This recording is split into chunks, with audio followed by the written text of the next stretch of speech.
बिस्मिल्लाहिर्रहमानिर्रहीम अस्सलामु अलैकुम। मैं हूँ एहसन खान और मेरे YouTube channel educator Ehsan Khan पे आपको खुश आमदीद। आज की इस वीडियो में हम डिस्कस करेंगे कैशे मेमोरी और इसकी डिफरेंट टाइप्स। कैशे मेमोरी क्या होती है कि जब हम अपने कंप्यूटर में कोई भी चीज़ एग्जीक्यूट करते हैं तो हमारे कंप्यूटर के रैम में कुछ इंस्ट्रक्शंस पड़ी होती हैं जो सीपीयू को जा रही होती है, या कुछ डेटा पड़ा हुआ होता है जो सीपीयू को जा रहा होता है, जिस पे सीपीयू ने प्रोसेसिंग करनी होती है। अब होता यह है कि जब भी रैम से कोई चीज़ सीपीयू तक जाती है तो सीपीयू उसको प्रोसेस करने के साथ साथ उसके पास अपने एक स्मॉल स्टोरेज कैपेसिटी होती है जिसको कैशे कहा जाता है। वो उस अपने इंस्ट्रक्शंस को जो उसने रिसेंटली यूज़ की होती हैं या वो डेटा जो इसने रिसेंटली यूज़ किया होता है उस कैशे मेमोरी में, यानी कि उसकी अपनी जो लोकल स्मॉल कैपेसिटी मेमोरी होती है जिसको हम कैशे कहते हैं, उसमें स्टोर कर लेता है।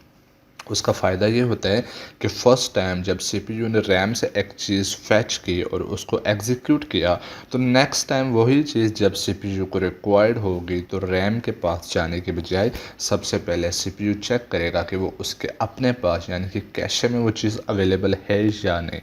अगर तो वो चीज़ वहाँ पे अवेलेबल है तो वो वहीं से फैच करके उसको एग्जीक्यूट करेगा। तो इस तरह हमारी प्रोसेसिंग टाइम जो होती है फैच करने में रैम से जो टाइम लग रहा होता है वो कम हो जाता है, क्योंकि उसको लोकली एक चीज़ अवेलेबल हो जाती है। तो इस तरह हमारे सिस्टम की प्रोसेसिंग स्पीड ज़्यादा हो जाती है। और अगर वो चीज़ कैशे में अवेलेबल नहीं है यानी कि सीपीयू के अपने लोकल स्टोरेज में अवेलेबल नहीं है तो वो फिर दोबारा रैम के पास जाता है और वहाँ से वो चीज़ फैच करेगा। तो अब देखते हैं यहाँ पे, it is a small and fast memory faster than RAM. ये रैम से काफ़ी ज़्यादा फास्टर होती है लेकिन ये साइज़ में बहुत छोटी होती है बनिस्बत रैम के। Most recent used instructions and data used by the CPU is stored in the cash used to speed up the transfer of instructions and data. Instructions and data are fetched from RAM when CPU uses these for the first time। कि जब भी CPU ने कोई first time instructions या data को execute करना होता है तो वो रैम से ही फैच करता है, लेकिन जब उसको फर्स्ट टाइम यूज़ कर चुका होता है या रिसेंट इंस्ट्रक्शंस या डेटा जो यूज़ किया हुआ होता है उसको कैशे में स्टोर कर लेता है। तो instructions and data are copy to the cache which is used recently. When CPU needs those instructions and data again, it looks first in the cache. If required instructions and data are found in the cache, it is fetched instead of RAM।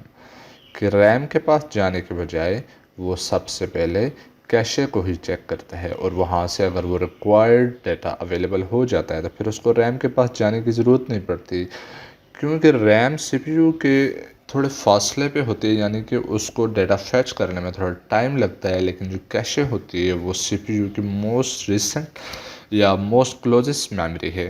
तो इस तरह वो जो processing या फैचिंग time जो होता है वो रिड्यूस हो जाता है। इस तरह हमारी प्रोसेसिंग स्पीड इंक्रीज होती है। अब डायग्राम में अगर हम ये चीज़ देखें तो ये आपको बहुत ज़्यादा क्लियर हो जाएगी कि हमारे पास ये तीन कंपोनेंट्स हैं, यानी कि सीपीयू, कैशे एंड रैम। तो सबसे पहले जब सीपीयू ने कोई इंस्ट्रक्शन या डेटा को एग्जीक्यूट करना है तो उसने रैम से उस चीज़ को फैच किया। जब उस सीपीयू उस चीज़ को एग्जीक्यूट करता है तो उसको साथ ही कैशे में भी कॉपी कर लेता है। जब नेक्स्ट टाइम वही चीज़ सीपीयू को रिक्वायर्ड होती है तो वो कैशे से ही फैच कर ली जाती है।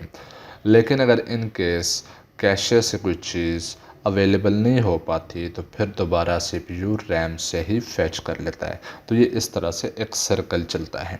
अब अगर हम देखें कि कैशे की टाइप्स कौन कौन सी हैं तो सबसे पहली टाइप है जिसको कहते हैं L1 कैशे या level 1 cache. It is known as primary और internal cache build on processor chip.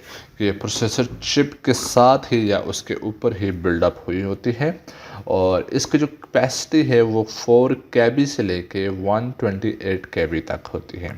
अब उसके बाद अगर लेवल 2 या L2 कैशे की बात की जाए तो ये लेवल 1 से स्लोअर होती है, लेकिन इसकी मेमोरी या इसकी कैपेसिटी जो होती है वो लेवल 1 से ज़्यादा होती है, जिसकी रेंज है 64 KB से 4 MB तक।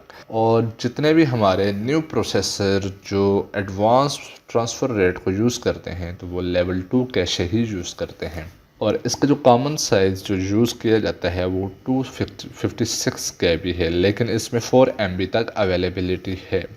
इसके बाद अगर हम बात करें लेवल 3 कैशे की, तो ये सेपरेट होती है प्रोसेसर चिप से और इसको इंस्टॉल किया जाता है, ये एम्बेड किया जाता है मदरबोर्ड पर। और ये वो प्रोसेसर जो लेवल 2 यूज़ करते हैं उनके साथ ही लेवल 3 भी यूज़ की जा रही होती है हमारी प्रोसेसिंग स्पीड को मज़ीद स्पीड अप करने के लिए। उम्मीद करता हूँ ये चीज़ें आपको क्लियर हो चुकी होंगी, और अगर कोई भी कन्फ्यूजन या किसी क्वेश्चन है तो आप कमेंट ज़रूर कीजिएगा। Thank you for watching. अल्लाह हाफिज़।